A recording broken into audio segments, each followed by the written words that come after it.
Welcome back. My next guest is Dr. Brandon Devers, who is an orthopedic surgeon with Lexington Clinic. Your specialty is predominantly hand, upper extremity. Welcome. That's great. Thank you. Thanks for having me. So, I mentioned when we first started hand pain. What are some common causes of hand pain? Right. So some of the most common causes of hand pain we see nerve compression, such as carpal tunnel syndrome, various tendinitis conditions, and then arthritis is a big one as well. Okay. Now you mentioned arthritis, but a lot of people say I've got arthritis in my hand. Are there certain symptoms of certain things that you know you've got it? Right. So in general, we talk about arthritis. It tends to be more stiff in the mornings. As you wake up and as you get going, the joints kind of loosen up, tends to respond fairly well to anti-inflammatory medicine, causes stiffness, pain with motion and use, and then there's certain joints in the hand that are just more predisposed to developing arthritis than others. So why do are there different causes of arthritis that cause your hands to? Right. So in general, the most common cause is just degenerative or osteoarthritis, what we just call garden variety arthritis. Same thing you get in your knees, hips, shoulders, hands. You can also get more systemic causes, autoimmune causes such as rheumatoid arthritis, psoriasis, lupus. These things can cause a more systemically mediated arthritis, but in general, we're still mostly dealing with garden variety degenerative or osteoarthritis. Now, when you mention that, is that activity or use related? Yes, I tell people we only have so many treads on the tire, right? So some of it's activity, just a life well lived. We use your hands. We want people to use their hands, but over time those joints can wear out.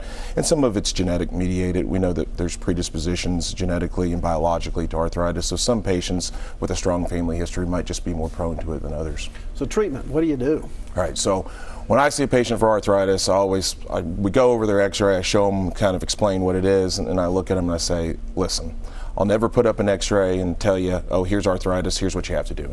Tell patients with arthritis, you're the captain of the ship, I'm along for the ride. I'm going to give you options and you're always going to tell me what you want to do. Now, we always usually suggest starting with conservative treatment, especially if there's not been any conservative management instituted. So we start conservatively, intermittent bracing, therapy, anti-inflammatory medicine, topical creams, and then I'd say corticosteroid injections are one of the mainstay of conservative treatment. And I tell patients, as long as that kind of blend of conservative management is working, we can essentially do that forever. Eventually, one day, it might not be as effective for the duration that they want or to the level that they want. And I say, you'll know. One day I'll come in the room and I'll sit down and you'll look at me and say, it's time to do something else. And that something else is surgery, and you do a new procedure, relatively new, at least new to me, called CMC, or carpal metacarpal denervation. Did I get that right? You got it right. So the thumb CMC joint, and I tell patients, I kind of call it the C sign. So if you are having pain in this area of the thumb, it's almost always related to thumb arthritis. Tends to be worse of pinching, gripping, twisting activities.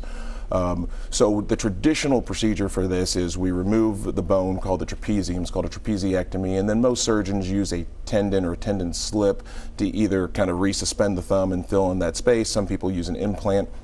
But the traditional trapeziectomy surgery for treatment of thumb arthritis has been around for forever, and everyone has their own little variety on how they do it. And it works great. I always tell patients, if you have it on both hands, they usually come back and ask for it on the other.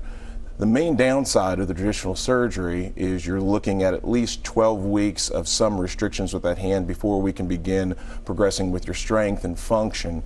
I'm always interested in looking for more minimally invasive techniques or surgical options that might help get patients back to their activity level faster. So when I was at one of our hand surgery meetings about 5 years ago, I came across this topic of thumb CMC denervation, or carpal metacarpal joint denervation. We've been doing denervation procedures for wrist arthritis for forever, so intuitively it made sense to me. But anytime you're trying to take on a new procedure, you're a little bit reluctant or a little bit hesitant. So fortunately at that time, I was working with a scrub tech in my surgery office who I had been treating since she was in her early 40s for pretty bad arthritis, and she was 47. The injections just weren't working. I was like, man, you're pretty young. I really don't want to do this bigger surgery on you and risk long-term maybe it wearing out. And she really didn't want to take 12 weeks off from work. So we got to talking about this procedure, and she was actually my first patient that I was able to do it on. She was back to work full-time as an orthopedic scrub tech in 3 weeks, and I talked to her recently. She's been over 4 years from the procedure, still no pain. So kind of made me a believer, and now we've expanded numbers from there. Well, that's great information. That's great work you do, and thank you for coming in and telling us about it. And if you have thumb pain, you may be a candidate and can see Dr. Brandon Devers at the Lexington Clinic. We'll be right back.